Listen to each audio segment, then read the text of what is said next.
when we look at animals that recover from stroke in an environment where they have access to greater opportunities to combine physical, cognitive, and social activities, it promotes brain plasticity and improves their motor function. And there's some indication that it helps their memory and learning. So based on the science, we then say, well, what does this look like, for want of a better word, in a human model? So it's got to have those three elements. And they're like, well, we don't want to exercise for too long. Yeah, we're stroke survivors. Yeah, well, because we will get tired. Yeah. And I hear that, but as a physio, I sit there and say, okay, well, it's going to be a quick 30 minutes and a tough 30 minutes if we want to get that actual element in. So they do 30 minutes of exercise and then they break for tea and coffee and have some yummy food and share their stories. This is the Recovery After Stroke podcast with Bill Gassiamis, helping you navigate recovery after stroke.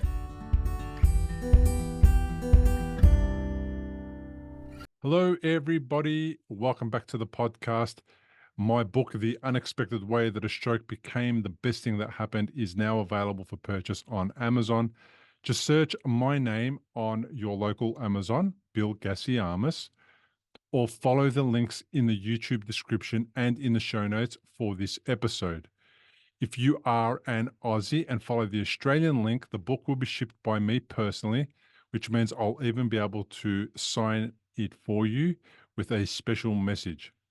Now, this is episode 283, and my guest today is Dr. Heidi Jansen, who is an accomplished physiotherapist and dedicated researcher specializing in stroke recovery and rehabilitation. Her passion lies in ensuring stroke survivors receive effective rehabilitation and post-stroke care, aiming to optimize their recovery. Her research primarily focuses on environmental enrichment and secondary prevention through regular physical activity. Dr. Heidi Jansen, welcome to the podcast. Oh, thanks for having me, Bill. My pleasure. Thank you for being here. Tell me a little bit about yourself, who you are in your professional role, where you work, and what you do. Yeah, so I'm a physiotherapist that's based up in Newcastle, New South Wales. And I've been a physiotherapist for over 21 years now, of which most of that has been spent working in the stroke recovery space, along all aspects from acute all the way through to my current role, which is working with people living with stroke who are back at home and learning how to live well with changes that may have occurred after stroke.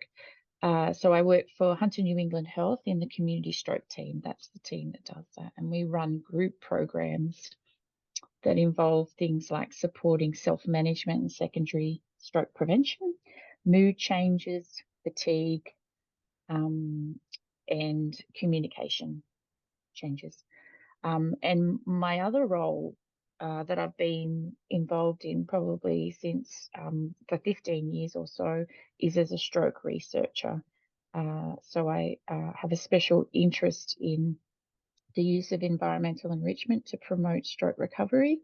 I'm also have a research interest in secondary prevention interventions.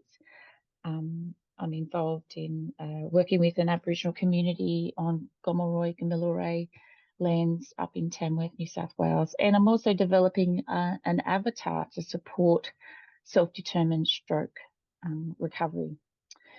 So that's a little bit about me. I've got a bit going on, but as it sounds like I like to be busy and I'm very interested.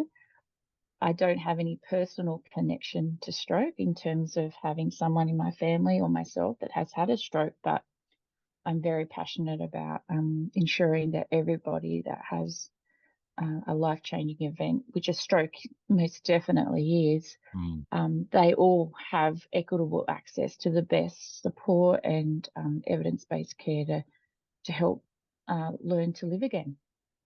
How do you get interested in stroke 21 years ago when you're fairly new into the research world or university life and all of that? Like, Yeah. what is it that sort of says, I think I'm going to do the next 21 years in this space? I fell into a clinical role accidentally. So there was a new stroke unit that was being built, so to speak, developed, a new service being developed in a smaller hospital within the area of Newcastle, not the main tertiary hospital, another little hub hospital. And I was the physiotherapist involved in working with a multidisciplinary team to set up these acute stroke units, which transitioned into a stroke rehab unit. So that continuation of care. So you start rehab as soon as you're medically stable after your acute stroke. So yeah, since then I've just moved about in different stroke specialties. Yeah. It's really cool. I ask that question to most people who are researchers in the area of stroke or supporting people who've had a stroke, etc. And very often they're not stroke survivors, or they don't necessarily have to have a connection with somebody who is. But it's always fascinating for me to meet people who make it their life's work to help other people who they've never met before by uh, by deciding to dedicate the rest, the whole career in that space. And I'm not saying that it's strange or weird or anything. It's just amazing, like as a stroke survivor, that there's so many people out there trying to look out for us that we've never met, that your research and studies ultimately ends up supporting people who won't be in your particular group. They will, those findings will filter out through the community and they'll get absorbed into other programs, and we'll benefit. I know that I was benefiting from a whole heap of research that was being done when I was in therapy, trying to get my left side to activate again and to start walking again and to start using my left arm again. And I was just so grateful. And I just want to share that. I just want to make sure you guys Yeah, know that we're yeah, really grateful that we have that. So when somebody says to me, "Oh, can I be on the podcast to share some success that we've had, or some stories, or some funding, or whatever?" It's like, sure, absolutely, big yeah. I think dream. for me, there's many aspects of physio you can go into. And of course you've got your musculoskeletal, you've got your respiratory. I think because I did do a little bit of musculoskeletal and other ward-based physio before I specialized.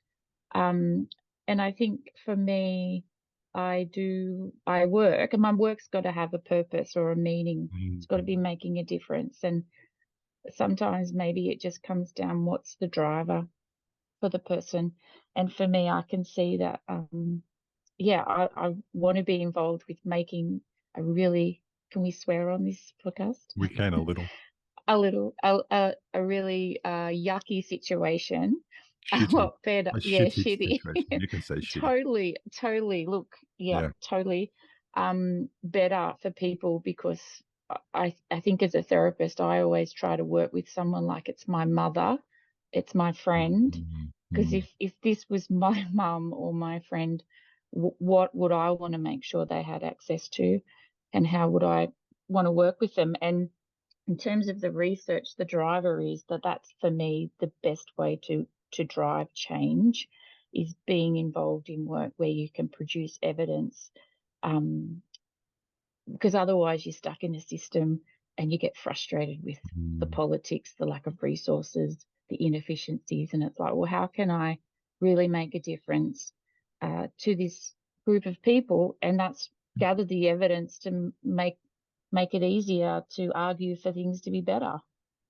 It sounds like it's very heart led with, and then it's sort of uh brain led, in that it sounds like, going through that process with thinking that could be, that's I'm going to help that lady as if it was my mum, or that person Mm, as if it was my mum, um, is really heart led, and that's what generates purpose, or it creates purpose. yeah, And then the head comes into that later and kind of goes, all right, so how are we going to get this done? There's a yeah, million ways we can get it done. Let's see how we can get it done. The similar feeling that I get from the podcast. My head is telling me you should not be doing a podcast. yeah, I mean, it's ridiculous. You're unlikely to make any money out of it. You're unlikely to do any of this stuff, which is very true. It's very difficult to turn it into a profitable enterprise. However, my heart's going, my God, we've got to do this. We can't stop doing this. The feedback that I get from people who tell me that it's benefited them Yeah. is not something that I can walk away from, because I know there'll be more coming. 1 in 4 people are expected to have a stroke in their lifetime. So there's going to be a heck of a lot of us, and I'm grateful to be able to have a platform where people like you can have a platform. I consider it kind of like a joint platform, even though I'm supposedly, the guy that's behind the host. So it's nothing without the other people. And Yeah. so same with stroke survivors. We are just people who are injured through sometimes, most of the times, no fault of our own, and then we end up being isolated, and if we're not supported, we don't do well. We don't recover. Yeah. And we really, I particularly love it when people are doing the work in the background that I benefit from, that I didn't know was happening. So it's lovely. You're involved in a program called Esteem. Yeah. I'm sure, having done a few podcasts and even being in the health community and research community, you're aware that acronyms are hot. You They're got to the, have an acronym. they're the thing. And that's such a cool acronym. Let me just say, I don't even know what it means yet, but I like it already. Yeah, well, so it stands for exercising, socializing, thinking, um, an environmental enrichment model in the community setting after stroke. So it's a lot, but what it represents is what the interventional strategy is about. It's about combining exercise or movement, socialization, or peer support, and cognitive stimulation, or in the human realm, creative, like stimulating creative activities. That combination of activities, and what that does is hypothesized to do in humans, at least, is help promote brain plasticity, which I'm sure you're aware, and many of your listeners are aware, is the essential element of recovery after a brain injury. Yeah. But it's also the essential element for normal brain development, and I can talk about that a bit more. And so it's those 3 elements that we're combining in a community-based model, and delivering that through an NGO or a community care provider in the real world, and looking at the effects that it has on people's in level of independence and mood and quality of life, and not just theirs, but their support people or their carers. And so it's a bit of it is a big story because it's a big vision, but the essential parts of it is that we're trying it out in the real world from the very beginning, because as a researcher, another aspect I'm passionate about is developing and evaluating things that are going to be sustainable beyond project end, because again, you've probably seen it, been experiencing it. Researchers come up with a sexy new idea, test it. Yes, it works. Oh no, I don't have any more money. I got to find someone to run it, or a philanthropist, or someone to just, donate. So we're working with an NGO to deliver this co-designed model, and from the very beginning, see how we can make it sustainable and feasible, and then measure the benefits of that, both for the people who are delivering it, but importantly, the people with stroke and their support people. Yeah. So it's been going for about 12 months already. Tell me Yep. about how somebody might get enrolled, and then what the steps are, and how you follow them through the program, and then what happens after. Yeah, so people can, in our area, so at the moment it's just running in Newcastle, but we received some funding a year ago from MRFF, Medical Research Future Funds, to roll it out in regional communities. Newcastle is somewhat regional. It's classified as metro, but for the purposes of this evaluation and development, we're starting in Newcastle, but then we'll be going into more regional areas like Maitland and then Manning, which is on the mid-north coast of New South Wales. But at the moment, we've run it for 12 months in Newcastle, and we've interviewed the people that have run it and the people who have participated, and everybody loves it. And what they do is they can come at any point after their stroke. They don't have to wait until rehab's finished, and they can have any level of ongoing challenges after their stroke. They have to meet some criteria. And you can come to the service, self-refer or be referred by a health professional.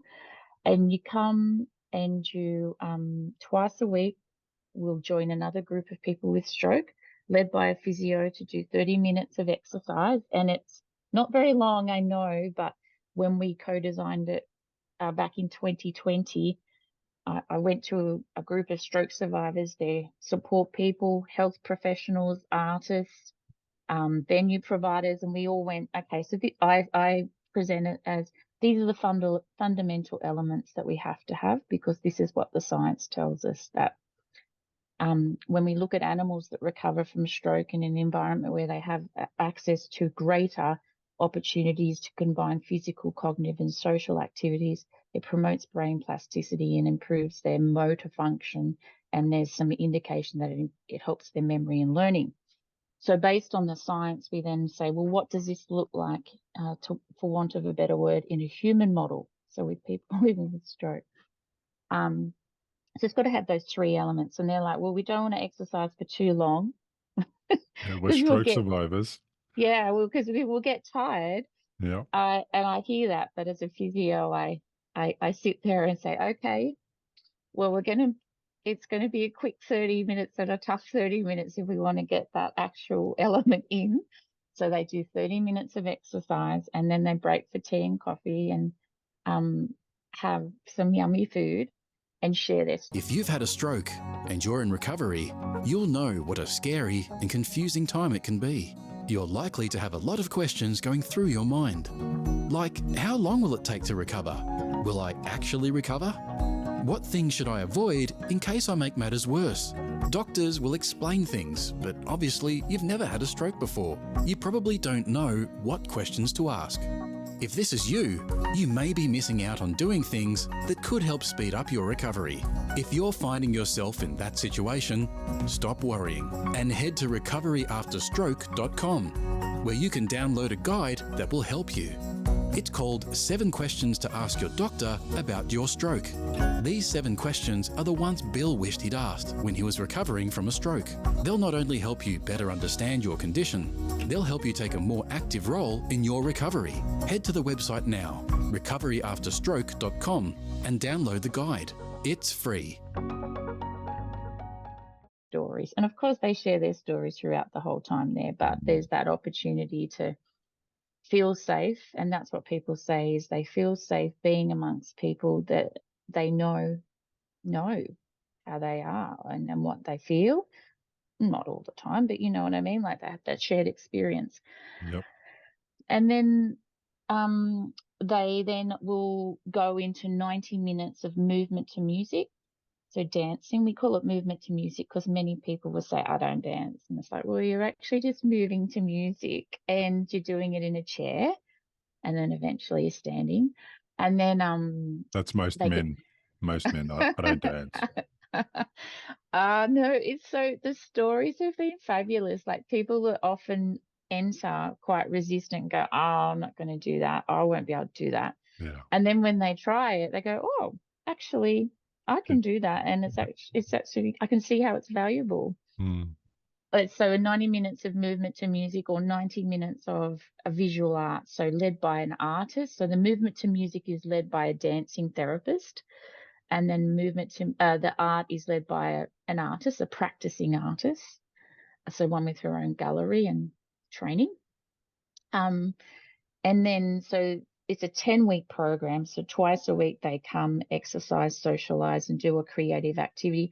And then they swap that creative activity. So everyone gets an opportunity to try the art or try the movement to music. And They do that for 10 weeks, and we do some measures at the beginning before they start, at the end, and then 3 months later we check in to see how they're going. So it sounds like it's a really cool extension of your standard go to therapy, do that, and then go home.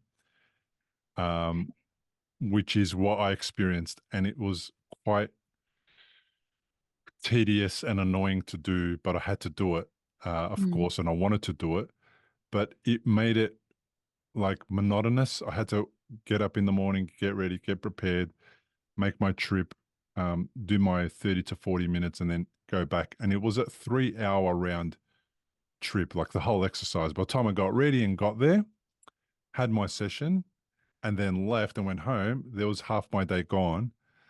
And to be honest, it got in the way of getting back to regular life, what I consider regular life, Yeah. which is finding kind of some kind of a outlet, creative outlet, call it I don't know, catching up with friends or things like that. So I like this because it seems like what it's doing is it's rolling therapy into being creatively, actively involved with something beyond just the therapy. And then the refreshments, the catching up. And it's the social side of it. So it just seems like a real perfect way to go about therapy because it involves other people and it involves using that other part of your brain, the creative part, which I could do sitting down. I don't have to do it being fit while I'm being physical. And it just seems like it would be fun to attend. Yeah. I think the feedback we've received, people love it because they have a community. I think the community. So an example of that is the fact that we had our 12-month anniversary to celebrate the success of running for 12 months, and pretty much, all but 3 people that have been to the program came back. So I think it was close to 30 or 35 people, and they came, and at the event we had a little bit of a acknowledgement of where we have come from over the years in terms of the background. But we had the people with stroke, their family there, and their family loved being there because they actually didn't always come to the program because we give support people the option. You can stay if you like, you're welcome, but you don't have to. And some people often will just come, and if they know their family or friend is safe, they will then have a little bit of respite. So it was like a sharing of, well, this is what esteem was about. And many family members were very appreciative and quite emotional to see what their friend or family had produced, because we had an art gallery. So we had an art exhibition. We had a trial of movement to music. We had videos going of people participating, and we had over 100 people at the event. So we had Right. the people who sponsors, and I think I'm off track a bit, but they love it. They love going, and people want to come back, and that's what we're working at. How can we get people to utilize their existing funding sources, which are probably like My Aged Care or NDIS, to keep coming back to this program? Yeah. So I was going to then ask you, okay, so how do you clinically evaluate the program? So Yeah. is it do you do baseline interviews with the person and how they're feeling? Tell me a little bit about how you measure the Yeah. benefit that person has Yeah. experienced. Yeah. So the other thing that we asked in the co-design was, how do you want to be, what sort of things do you want to measure? And when you're talking about therapy, one of the things I think people love about esteem is that it's not goal focused, right? How good. We don't talk, it's not That's about so good. therapy. It's really not about therapy, but inadvertently, we hope that people will get better with their walking, stronger in their legs, better in their balance, more confident so that they don't worry about falling. And they use their unaffected and affected arm more through the activities. But we don't. So for the purposes of the research, we evaluate them, but people don't have to participate in the research. If they come just for the program, it's just to get to know you, what things have changed.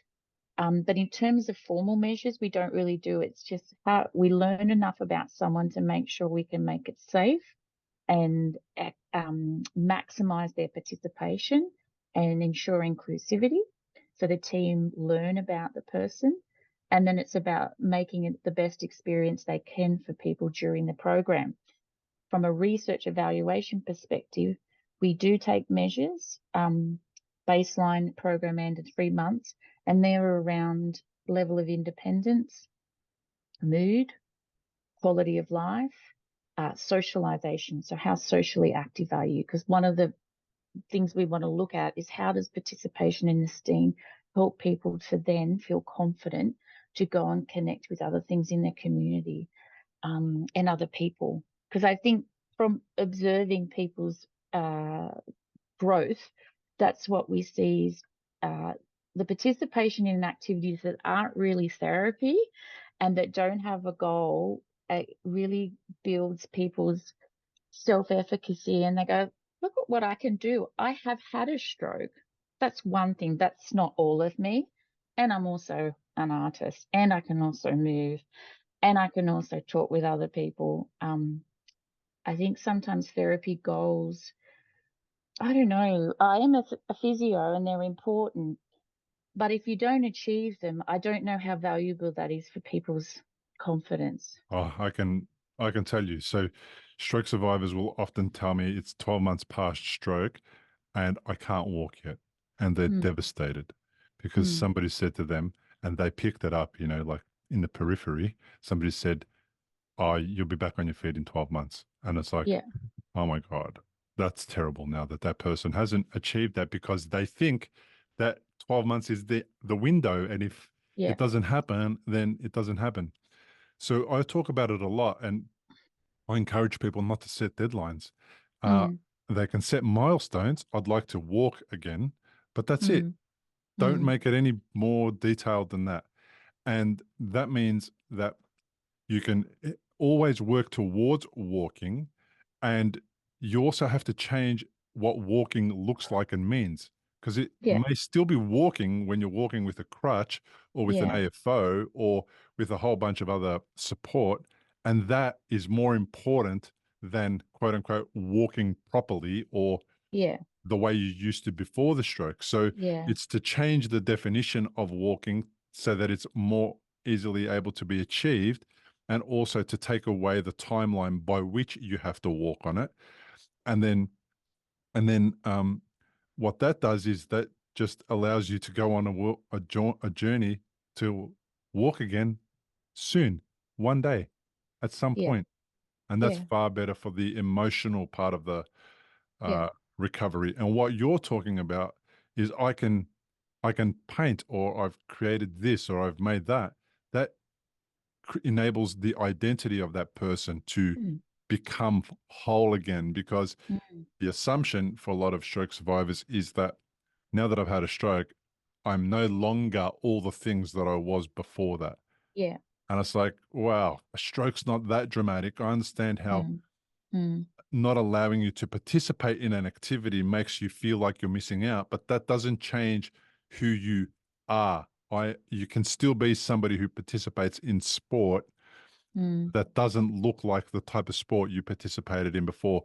And the Paralympics is a perfect example of yeah, people attending sport and participating and being athletes and sports people, even though they wouldn't participate in the same way that they did, say, before their uh, brain injury, whatever that yeah, was.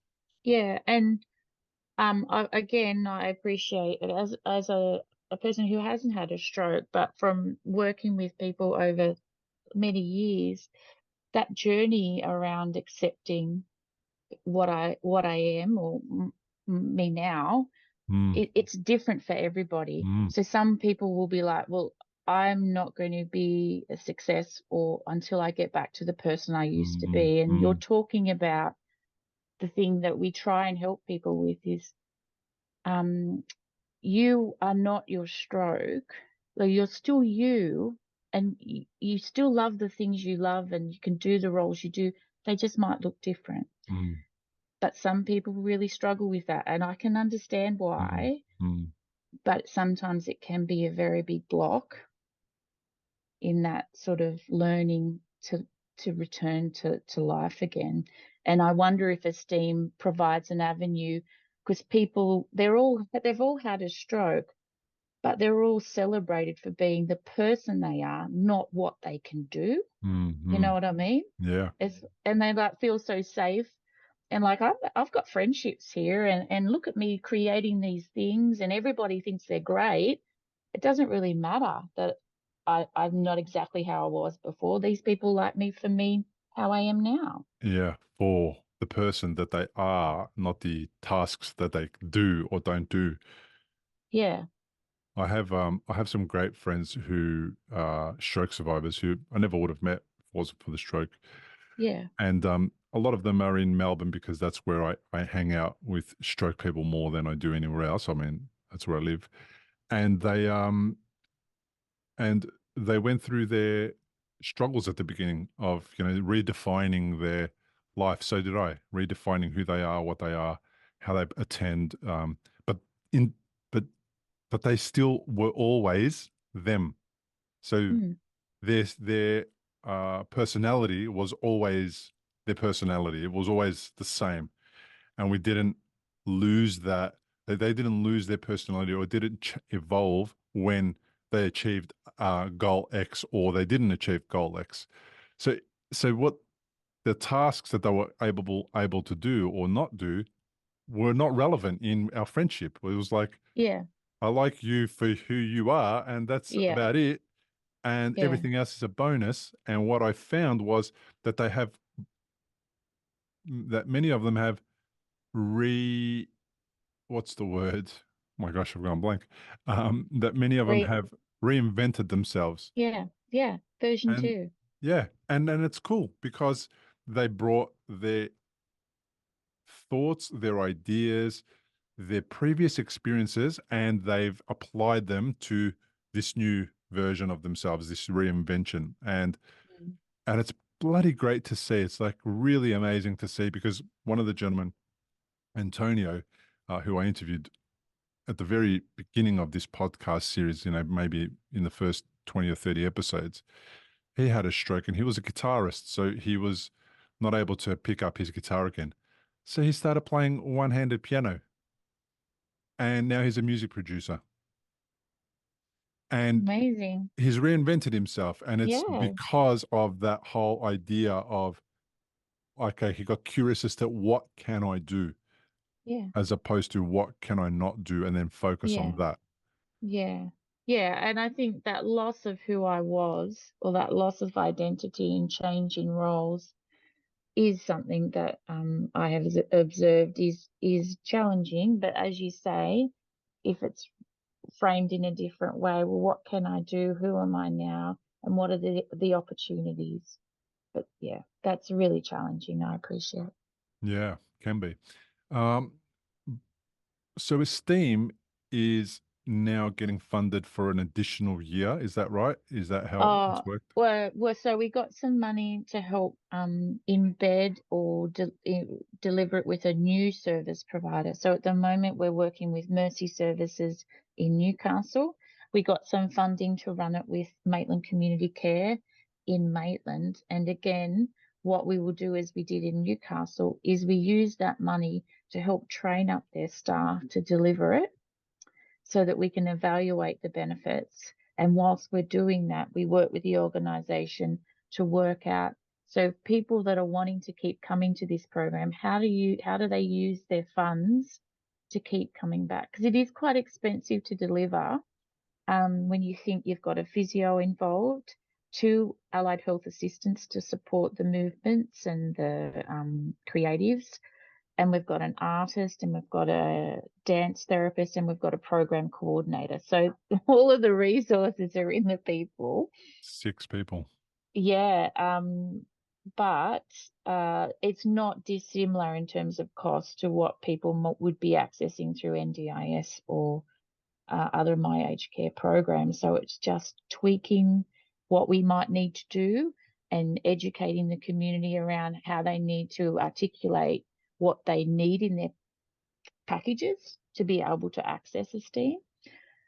Because, yeah, that's the goal is we'll train you up in this program with the goal of it being accessible long term.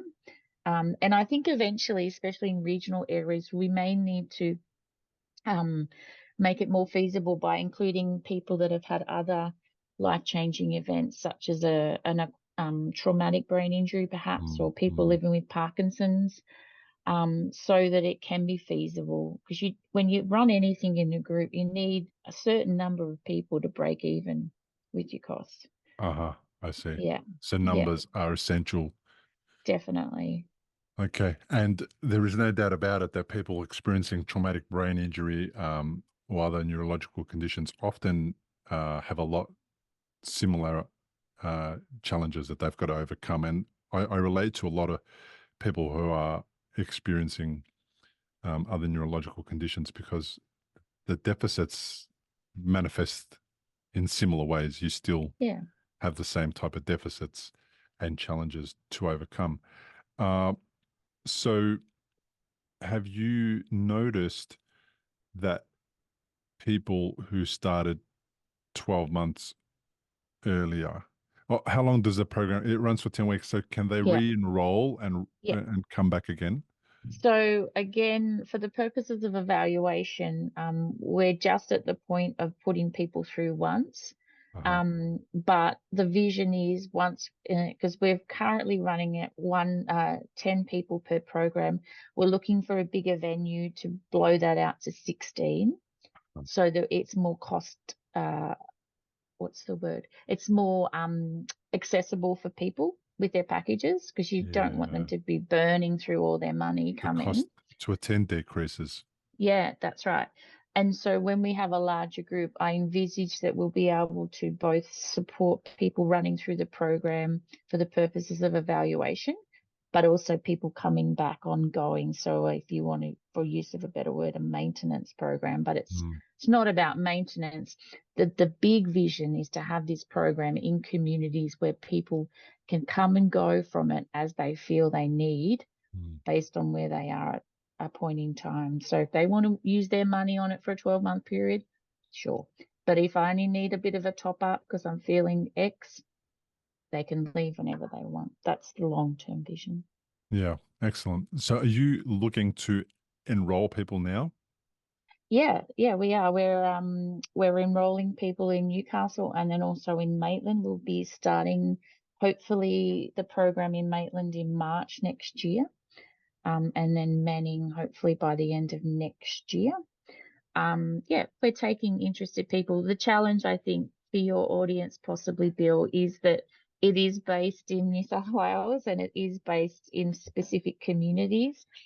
Eventually, I'd love to have a hybrid model where people could be accessing it or a similar part of it through virtual means. And I think virtual is good, but there's so much value in that person-to-person contact. Yeah, virtual's not the same. I still do attend a few virtual aphasia groups and a few other groups, but it's not the same. But it's better than nothing because That's sometimes nothing is Yeah. the only option. Isolating too. Yeah.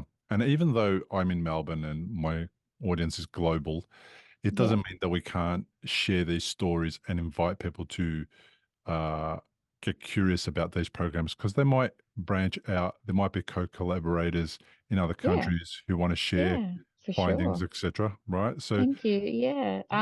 There was something I was going to mention when we were talking about enrolling. I can't remember now. It'll come to me. yeah, it'll pop up in a minute.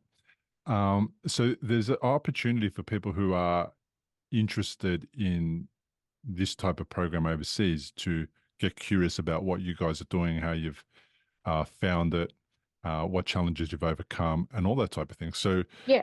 I don't see why that can't happen. on this sort of platform, because Yeah.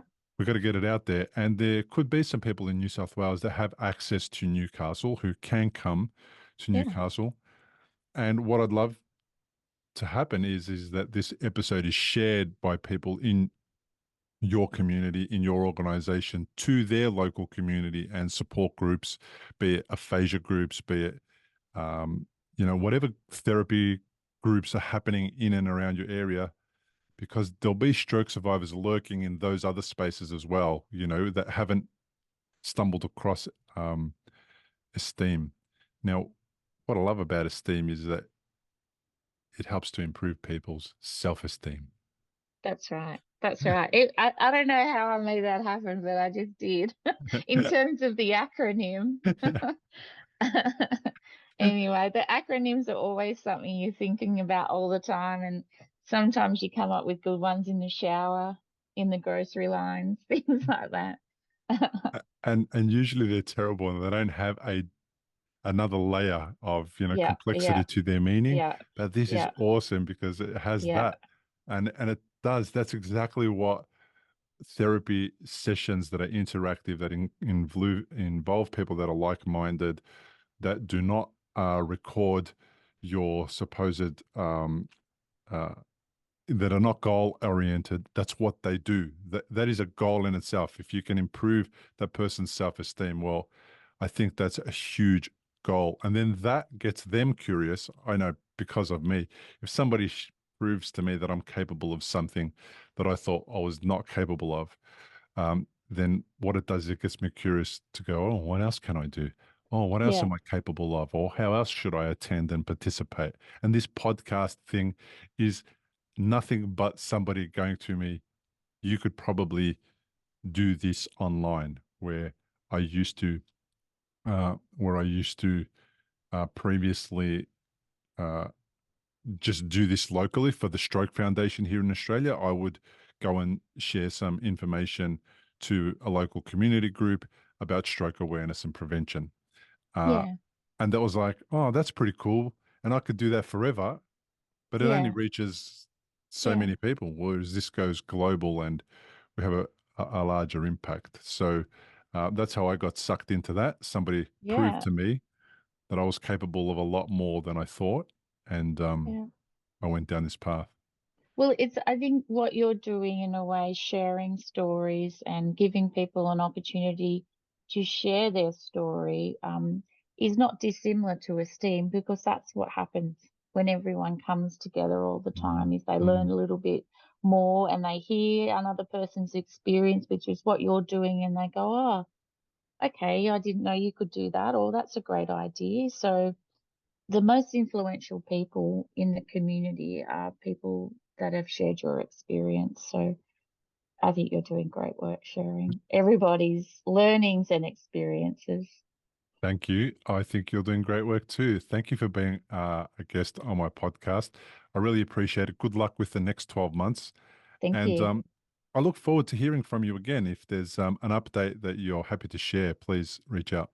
Yeah, wonderful. Thanks so much, Bill, and thanks to your audience for taking the time to hear our story.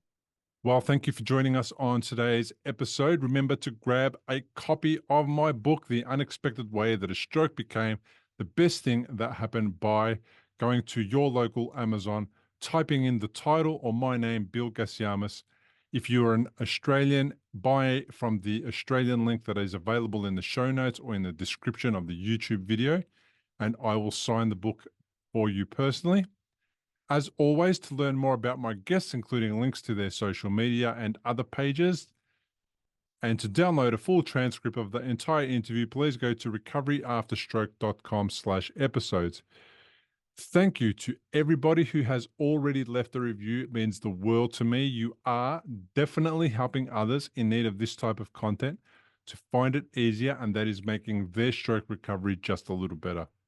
If you haven't left a review and would like to, the best way to do it is to leave a 5-star review and a few words about what the show means to you on iTunes and Spotify.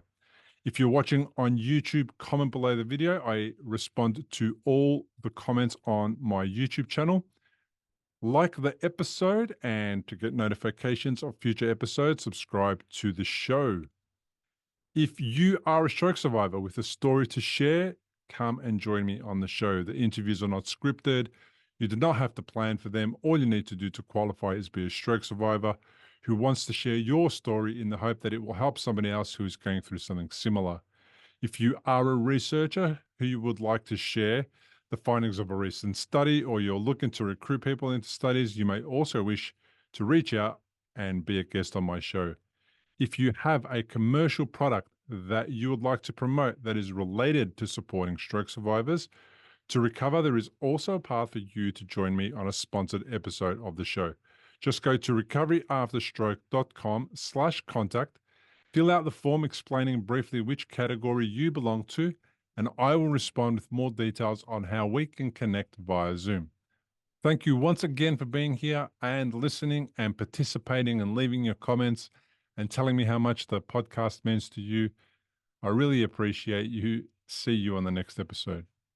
Importantly, we present many podcasts designed to give you an insight and understanding into the experiences of other individuals. Opinions and treatment protocols discussed during any podcast are the individual's own experience, and we do not necessarily share the same opinion, nor do we recommend any treatment protocol discussed. All content on this website and any linked blog, podcast, or video material controlled this website or content is created and produced for informational purposes only and is largely based on the personal experience of Bill Gassiamis. The content is intended to complement your medical treatment and support healing. It is not intended to be a substitute for professional medical advice and should not be relied on as health advice. The information is general and may not be suitable for your personal injuries, circumstances, or health objectives. Do not use our content as a standalone resource to diagnose, treat, cure, or prevent any disease for therapeutic purposes or as a substitute for the advice of a health professional. Never delay seeking advice or disregard the advice of a medical professional, your doctor, or your rehabilitation